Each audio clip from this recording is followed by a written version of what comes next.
Hello, class. My name is Leah Frazier, and today I will be going over information about hyperactive and impulsive attention deficit disorder. What is ADD?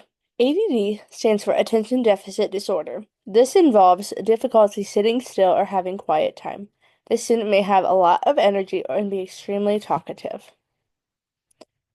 I will now be going over common signs and symptoms of hyperactive and impulsive attention deficit disorder. The first one is impulsivity.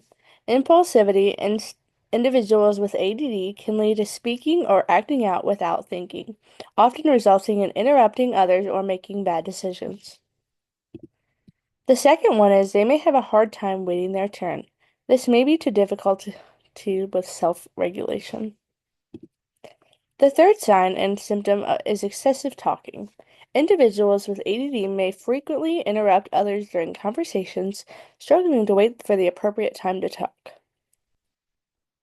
Finally, they may experience restlessness. This can make them feel constantly on edge even if they appear outwardly calm. Now I will go over the school's and parents' role for caring for a child with ADD.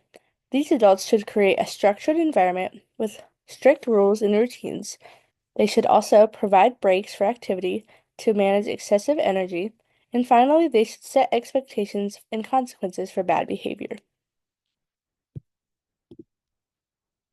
Now, you may be wondering how a child or adult gets diagnosed with ADD.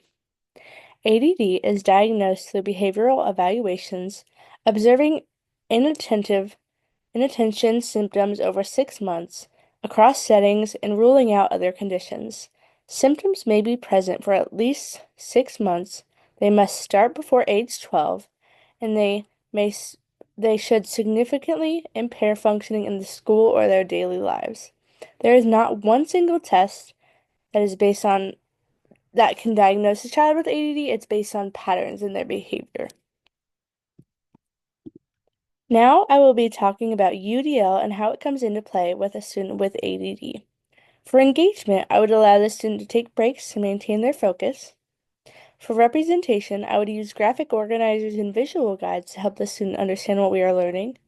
And finally, for action and expression, I would have the students show their knowledge in different ways. For example, I would let this student do a video presentation rather than a live presentation in front of the class. I will now go over accommodations 1 through 4 for a student with ADD. 1. Let the student sit in a spot that works best for their focus.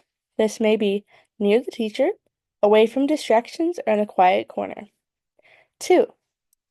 Build in short breaks during tasks or lessons. These can be movement breaks, fidget breaks, standing up for a minute, stretch breaks, etc.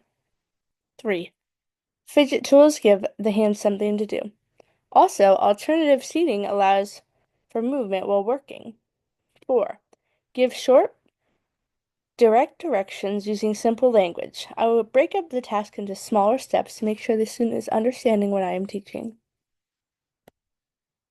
I will now show a video of an accommodation that could be used and why that is beneficial for a student with ADD. For a student with hyperactive and impulsive attention deficit disorder, an appropriate accommodation would be allowing frequent movement breaks during class without a penalty for the student. This is an accommodation because it changes how the student learns, not what they are expected to learn. It supports the student's need to manage their physical restlessness without lowering academic expectations or altering the curriculum.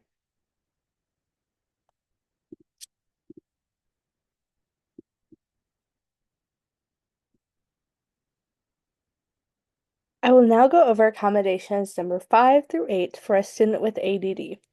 5. Break big tasks into smaller, more manageable steps instead of giving them everything at once. 6. I will use praise and encouragement and rewards to help the child understand what behaviors are expected and to motivate that student.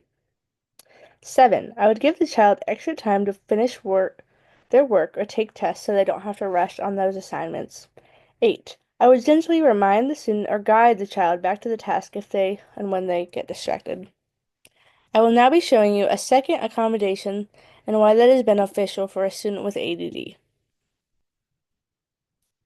Another appropriate accommodation for a student with hyperactive and impulsive attention deficit disorder would be providing a quiet, low distraction workplace for tests and other work they may have to do independently. This helps the student maintain focus without having to change the content or difficulty of their work, making it a valid accommodation rather than a modification. Thank you.